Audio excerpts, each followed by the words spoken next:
మనం దేన్ని పారేసుకున్నామో, ఏ పరిశుద్ధతను పారేసుకున్నామో, ఏ నీతిని పారేసుకున్నామో, ఏ అభిషేకాన్ని పారేసుకున్నామో, ఏ మహిమను నేను నీ కుమారుని అనిపించుకోవడానికి యోగ్యుడు కాదు, నీ పనివారిలో ఒక పనివాడుగా నాకు కాస్త చోటు అని అడుగుతా ఉన్నాడు.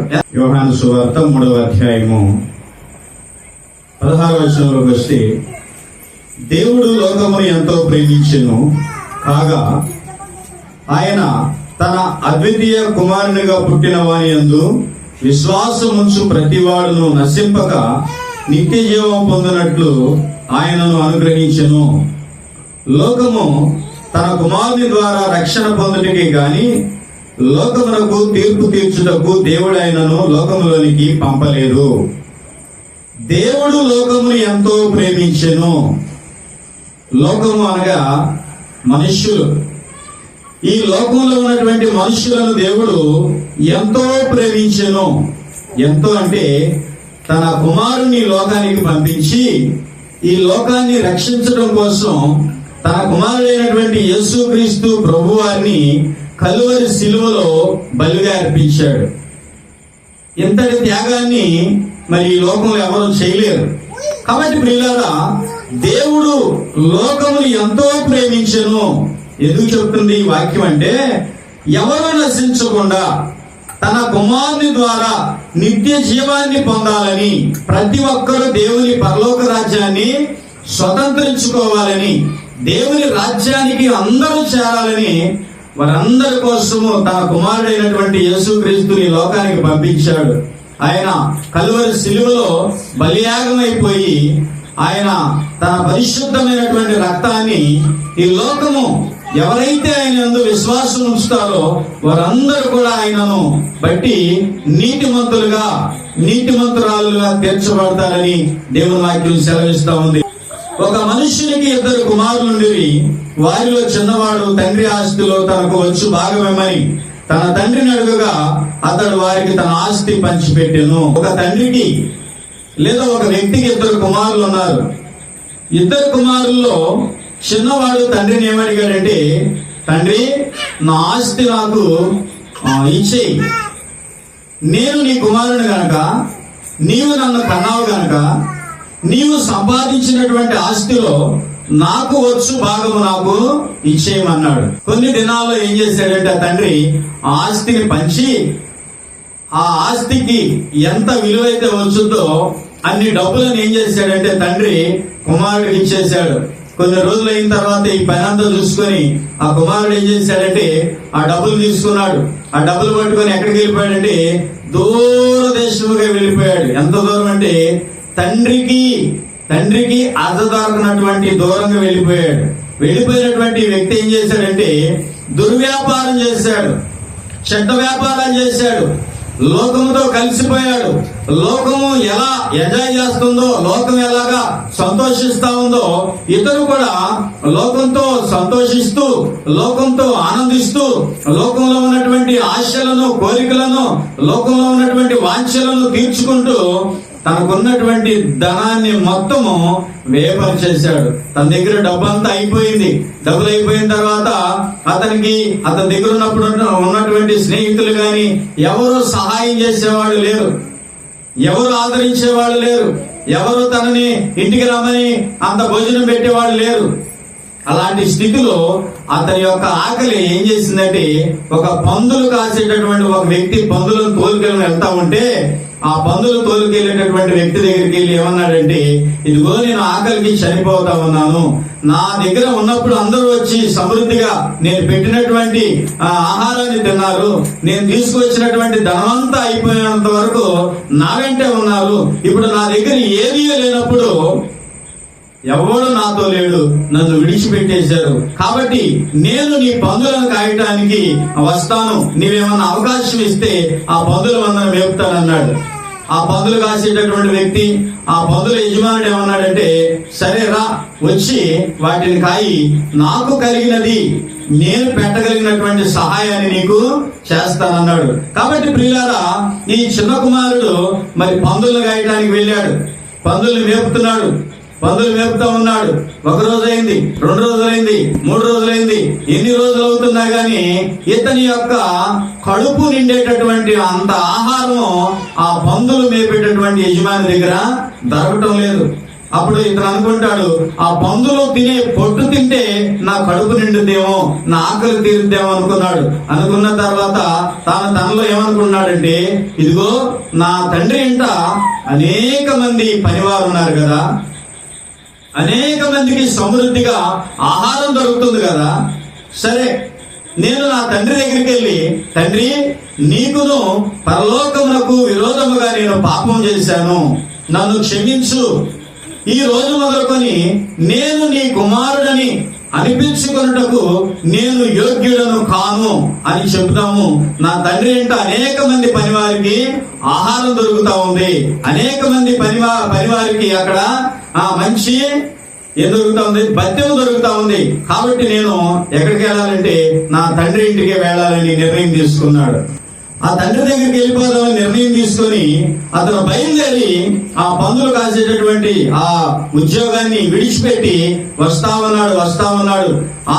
అతను తన ఇంటి దగ్గర నుంచి వెళ్ళినటువంటి రీతి ఎలా ఉందంటే, ధనవంతుడు, మంచి రాజకుమారుడు, మంచి వస్త్రాలతో, మంచి చెప్పులతో, మరి చేతులకు కావలసినటువంటి ఉంగరాలతో, మరి మంచి స్థితి కలిగి నా తండ్రి ఇచ్చినటువంటి ఆస్తి మొత్తాన్ని పట్టుకొని ఒక గొప్ప ధనవంతుడిగా వెళ్ళాడు. కానీ ఇప్పుడు ఎలాంటి స్థితిలో తిరిగి వస్తా ఉన్నాడంటే, ఏమీ లేనటువంటి స్థితిలో ఉన్నాడు. సరైనటువంటి వస్త్రాలు లేవు, సరైనటువంటి ఆహారం లేదు, ఆ తల వెంట్రుకలన్నీ పెరిగిపోయి తన దగ్గర చిల్లి గవ్వ కూడా లేదు.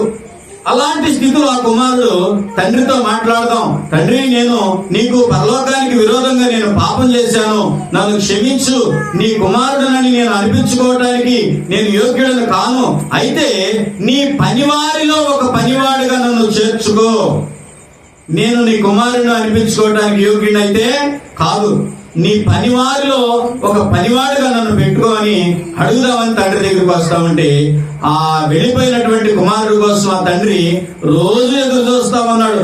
కొన్ని సంవత్సరాల పాటు ఎదురు చూశాడు. ఆ ఎదురు చూసే తండ్రి ఎదురు చూస్తానే ఉన్నాడు. హల్లెలూయా.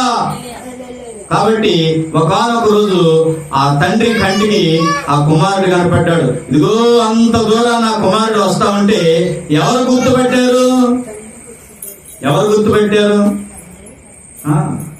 భర్తని భార్య గుర్తుపట్టుంది, భార్యని భర్త గుర్తుపడతాడు, అలాగే పిల్లలు తల్లిదండ్రులను గుర్తుపడతారు, అలాగే తల్లిదండ్రులు కూడా పిల్లలను గుర్తుపడతారు.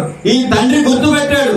గుర్తుపెట్టి తండ్రి ఆ భవంతులో నుంచి, ఆ భవనంలో నుంచి, ఆ రాజ దర్బారులో నుంచి బయటకు వచ్చి ఆ వీధి వెంట పరుగులెత్తుకుంటూ వెళ్లి తన కుమారుణ్ణి కౌగిలించుకొని మెడ మీద పడి ముద్దు పెట్టుకొని ఏడ్చాడు, అంగలార్చాడు. అయ్యో, నేను ఎంత నిన్ను సుకుమారంగా పెంచుకున్నాను, ఎన్ని మొక్కితే నీవు నాకు దేవుని చేత అనుగ్రహించబడ్డావు, ఈ ఆస్తే కదా నిన్ను తీసుకెళ్ళింది లోకంలోనికి, ఈ ఆస్తి నిన్ను మోసం చేసి వెళ్ళిపోయింది, నీవైతే ఏమైపోయావు? ఆ ఆస్తిని నమ్ముకొని ఏమైపోయావంటే ఒక బిచ్చగాడిలాగా, ఒక అనాథలాగా, ఒక నిస్సహాయ స్థితిలోనికి నీ జీవితం, నీ బ్రతుకు మారిపోయింది. అయ్యో నా కుమారుడా అని ఆ తండ్రి ఆ కుమారుడు మీద పడి ఏడుస్తా ఉన్నాడు.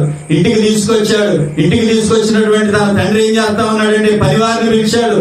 ముందు తీసుకెళ్లి అతనికి చక్కగా స్నానం చేపించండి, అతనికి క్షౌరం చేపించండి, అతనికి మంచి వస్త్రాలు, ప్రశస్తమైనటువంటి వస్త్రాలు ధరింపజేయండి, అలాగే అతని వేళ్లకు ఉంగరాలు పెట్టండి, అతనికి మంచి చెప్పులు ధరింపజేయండి అన్నాడు. పనివారిని పిలిచి ఏమన్నాడంటే, ఇదిగో ఈ నా కుమారుడు తప్పిపోయి నా ఇంటికి వచ్చాడు కదా, కాబట్టి క్రొవ్వినటువంటి ఒక మంచి దూడను పట్టుకొచ్చి వధించి విందు చేయండి అన్నాడు. హల్లెలూయా. కాబట్టి ప్రియులారా, ఇక్కడ విందు జరుగుతా ఉంది. ఆ ఇంటిలో ఉన్నటువంటి ఇంకో కుమారుడు, పెద్ద కుమారుడు పొలంలోకి వెళ్ళిపోయాడు. తన వ్యాపారం అంతా చూసుకుంటా ఉన్నాడు. ఆ పొలాల చుట్టూ తిరిగి ఆయన మరలా ఇంటికి వస్తా ఉన్నప్పుడు ఏం జరుగుతుందంటే, అక్కడ ఆ ఇంటిలో ఒక సమరం జరుగుతా ఉంది. ఏం జరుగుతా ఉంది? సమరం జరుగుతా ఉంది. ఇదిగో బోర్లు వినపడతా ఉన్నాయి, అక్కడ నాట్యాలు వినపడతా ఉన్నాయి, మంచి మంచి శబ్దాలు వినపడతా ఉన్నాయి. అనేక మంది ప్రజలు వాళ్ళ ఇంటికి వెళ్తా ఉన్నారు, వస్తా ఉన్నారు.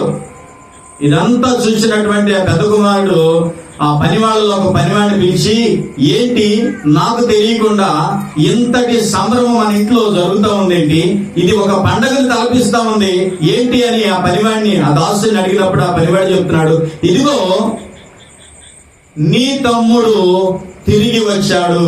వాడు పొలంలో నుండి వచ్చుచు ఇంటి దగ్గరకు రాగా వాయిద్యములను నాట్యమును జరుగుట విని ఒక పనివాడిని పిలిచి అడిగాడు. అడిగితే పనివాడు ఏమంటున్నాడు, నీ తమ్ముడు వచ్చి ఉన్నాడు. ఎవరు? నీ తమ్ముడు వచ్చి ఉన్నాడు. అతడు తన యొద్దకు సురక్షితముగా వచ్చినందున నీ తండ్రి కొవ్విన దూడను వధించెను. పోతే పోయింది ఆస్తి, తీసుకెళ్ళినటువంటి ఆస్తి అయిపోయింది. కానీ ముందు తిరిగి వచ్చాడు వ్యక్తి. ఇవాళ బయటికి వెళ్ళినటువంటి దుర్భరమైనటువంటి అలవాట్లు కలిగిన వాళ్ళు తిరిగి వస్తారు అన్నటువంటి గ్యారెంటీ ఏమీ లేదు. అసలు ఇవాళ ఉన్నటువంటి పరిస్థితుల్లో మంచి వాళ్ళే తిరిగి వస్తారు అన్నటువంటి గ్యారెంటీ ఎక్కడ, ఏ వాహనం ఏ విధంగా మనిషి అయిపోతున్నాడు కూడా తెలీదు. మనం చూస్తానే ఉన్నాం, అన్ని మాధ్యమాల్లో చూస్తా ఉన్నాం, టీవీలో చూస్తున్నాం, యూట్యూబ్ లో చూస్తున్నాం, ఇంకా ఇన్స్టాగ్రామ్ లో చూస్తున్నాం, ఫేస్బుక్ లో చూస్తున్నాం, అన్నిట్లో చూస్తున్నాం. ఎవరో ఒకరు పెడతా ఉన్నారు. భయంకరమైనటువంటి రోజుల్లో మనం ఉన్నాం.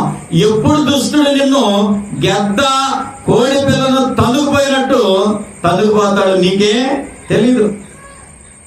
కాబట్టి ఇక్కడ ఈ పెద్ద కుమారుడు ఈ సంగతంతా తెలుసుకొని ఇంటి బయటే ఉన్నాడు.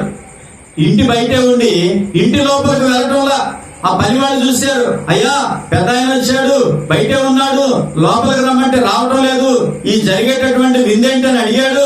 మరి నీ తమ్ముడు వచ్చాడని చెప్పాము, సురక్షితంగా వచ్చాడు కాబట్టి నీ తండ్రి నీ తమ్ముడిని ప్రేమించి ఈ విందంతా చేస్తా ఉన్నాడని చెప్తే, నీ పెద్ద కుమారుడు అయితే బయటే ఉన్నాడు, ఇంటిలోనికి రావటం లేదని చెప్పారు.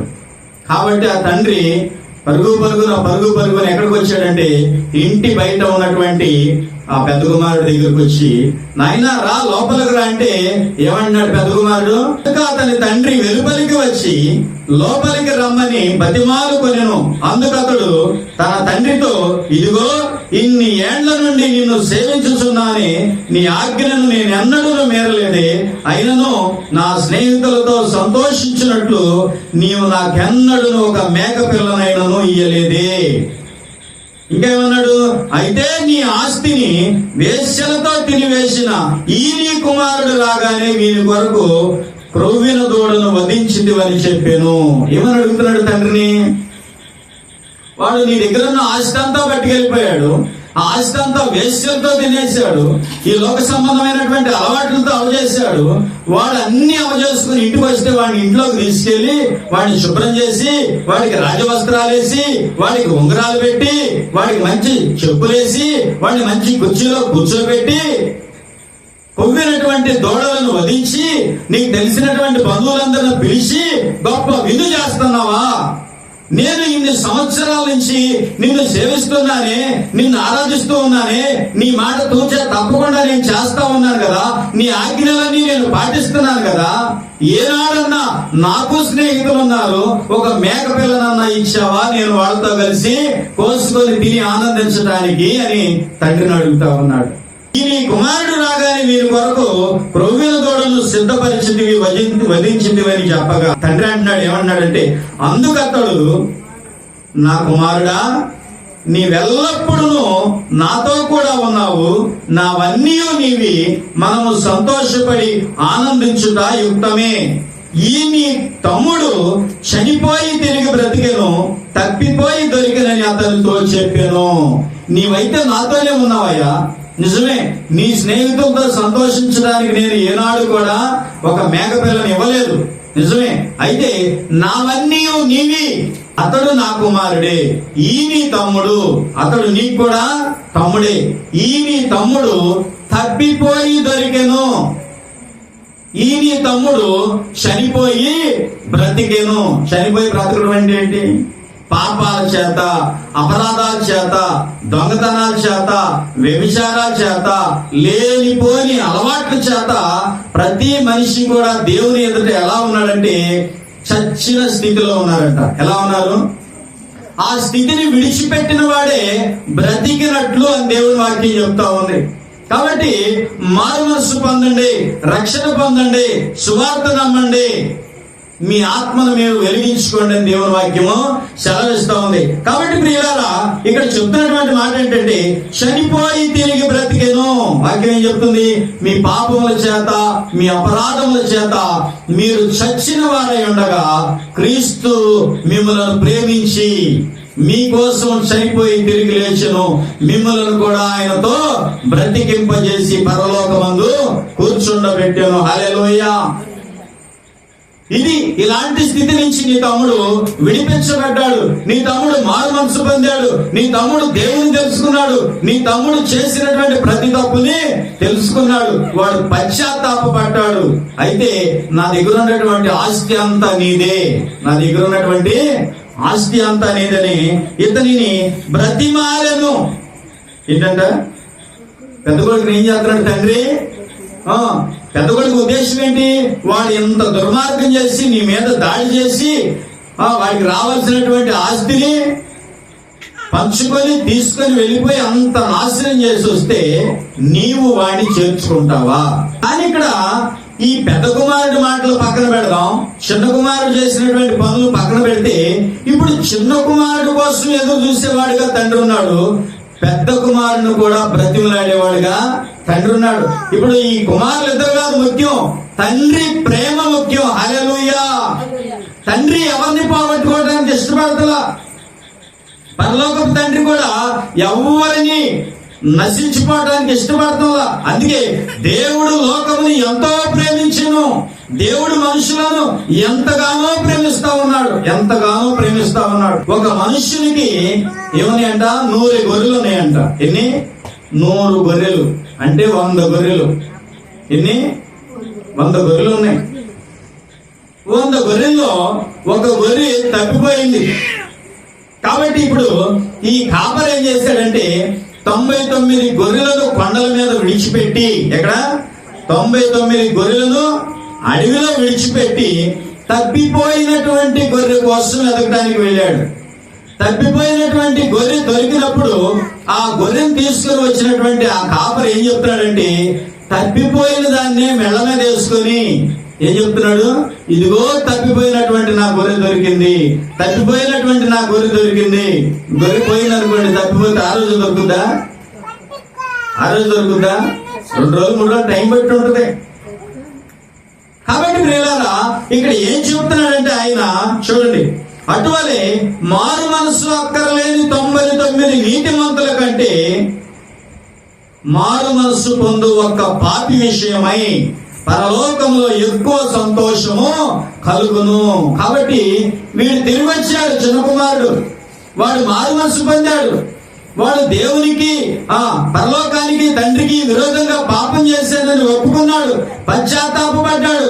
నేను నీ కుమారుని అనిపించుకోవడానికి యోగ్యుడు కాదు, నీ పనివారిలో ఒక పనివాడుగా నాకు కాస్త చోటు అని అడుగుతా ఉన్నాడు. ఎంత మారు మనసు అండి! ఇంటికి వచ్చిన తర్వాత నేను పాలేరులాగా ఉంటానని కొడుకులు ఉన్నారు వాళ్ళ. అంటే ఎంత మారు మనసు పొందాడు? బుద్ధి వచ్చినప్పుడు అని రాయబడి ఉంటుంది అక్కడ. వాడు బుద్ధి వచ్చినప్పుడు, బుద్ధి అంటే ఏంటి? మారు మనసు. మీరు నాతో కూడా సంతోషించుడి, తప్పిపోయిన నా గొర్రె దొరికినదని వారితో చెప్పును కదా. ఈ చిన్న కుమారుడు ఎవరంట? గొర్రె, దేవుని గొర్రె. తప్పిపోయినటువంటి నా గొర్రె దొరికింది. పెద్ద కుమారుడు ఏమంటున్నాడు? నీ ఆజ్ఞని నేను జవదాట్లేదు, నువ్వు చెప్పినటువంటి ప్రజంతా చేస్తానే ఉన్నాడు అని అడుగుతున్నాడు.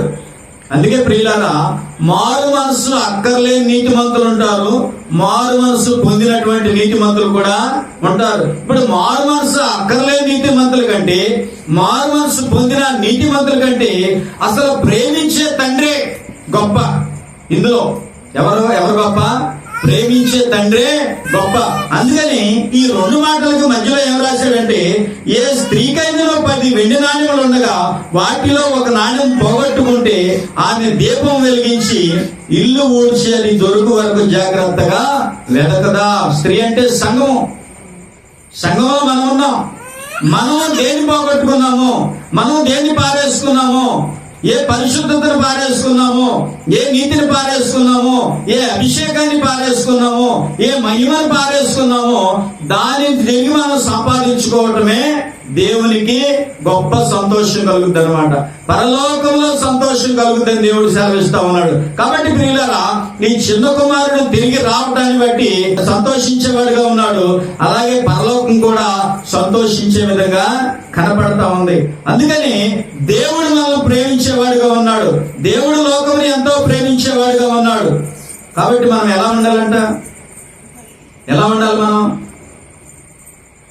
ఎలా ఉండాలి మనం? దేవునికి కావాల్సింది ఏంటి? మనిషిలో మారు మనసు కావాలంట, రక్షణ కావాలి, పశ్చాత్తాపం కావాలి. వీళ్ళిద్దరి గురించి మనం వింటే, ఒకటి గురించి ఏమో శుంకరి గురించి వినొచ్చు, ఇంకొకటి గురించి ఏమో పరిసయ్యుడి గురించి కూడా వినొచ్చు. శుంకరి ప్రార్థన ఎలా ఉందంటే, నేను అనేక రకమైనటువంటి పొరపాట్లు చేస్తున్నానని ఏం చేస్తా ఉన్నాడు? అయ్యో, ఆకాశం వైపు కూడా కన్నులు ఎత్తడానికి నేను యోగ్యుడను కాను, నీ సన్నిధిలోకి, నీ మందిరంలోకి వచ్చి నేను ప్రార్థించడానికి యోగ్యుడను కానని ఆ దేవాలయం బయటే నిలవబడి ఆకాశం వైపు కన్నులెత్తడానికి ధైర్యం చాలక తల వంచుకొని రొమ్ములు బాదుకుంటూ ఏడుస్తా ఉన్నాడంట. అలాగే దేవాలయంలో నుండి ప్రార్థన చేస్తా ఉన్నాడు. ఎవరు? పరిసయ్యుడు ఏమని ప్రార్థన చేస్తా ఉన్నాడు? అయ్యా, నీకు వందనాలు, నన్ను చక్కగా పుట్టించావు, నీకు వందనాలు, నన్ను ధనవంతుల్లో పుట్టించావు, నీకు వందనాలు, నాకు మంచి ఆస్తులు సమకూర్చావు, నీకు వందనాలు, ప్రతిదినం నాకు మంచి భోజనం ఇస్తున్నావు, నీకు వందనాలు, ప్రతిదినం నాకు మంచి వస్త్రాలు ఇస్తున్నావు, నీకు వందనాలు, ప్రతిదినం నాకు కావలసినటువంటి ధనాన్ని నీవు ఇస్తున్నావు, వందనాలు, అనేక మంది పనివాళ్ళు నాకు ఇచ్చావు, నీకు వందనాలు, ఇదిగో ఈ శుంకర్ వలె నైనను, ఈ పాపి వలె నైనను నన్ను చేయనందుకు నీకు వందనాలు అంటున్నాడు. కాబట్టి వీళ్ళిద్దరిలో ఎవరు నీతిమంతుడిగా తీర్చబడ్డాడంటే, బయట ఉండి రొమ్ము పట్టుకోవచ్చు, నేను పాపిని నన్ను క్షమించు, నేను పాపిని నన్ను క్షమించు అని కన్నీరు విడిచేటటువంటి శుంకరి నీతిమంతుడిగా తీర్చబడ్డాడు. అలాగే ఈ ఇద్దరిలో కూడా, పెద్ద కుమారుడి విషయంలో, చిన్న కుమారుడి విషయంలో కూడా మనం చూస్తే, చిన్న కుమారుడే నీతిమంతుడిగా తీర్చబడ్డాడు. పెద్ద కుమారుడు ఎలా ఉన్నాడు? మారు మనసు అక్కర్లేని వాడిగా ఉన్నాడు. తండ్రి బ్రతిమలాడుకోవాల్సి వచ్చింది. ఇంకా కోపపడి ఇంకా ఏమంటున్నాడంటే, ఇదిగో నీ కుమారుడు ఆస్తంతా తీసుకెళ్లిపోయి వేస్తీలతో తినివేస్తే వాడు వస్తే నువ్వు విందు చేస్తావు అంటున్నాడు. ఏమి లేదు ఈ వ్యక్తి దగ్గర? మారు మనసు లేదు.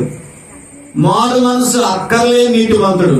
అందుకే ప్రియులారా, ఈ చెప్పబడినటువంటి ఉపమానంలో గొప్ప ఆధిక్యత ఎవరికి ఉందంటే, ప్రేమించే తండ్రికే ఉంది, కన్నటువంటి తండ్రికే ఉంది, పెంచినటువంటి తండ్రికే ఉంది, ఆస్తిని సమకూర్చినటువంటి తండ్రికే ఆధిక్యత ఇక్కడ కనపడతా ఉంది. కాబట్టి మనం ఎలాంటి వారమైనా, ఎక్కడ వారమైనా, ఏ స్థితిలో దేవుని సేవించే వారంగా ఉన్నా, మనలో ప్రేమించేటటువంటి దేవుడు మనలో ఏం చూస్తున్నాడంటే, మారు మనసు, పశ్చాత్తాపం చూస్తా ఉన్నాడు.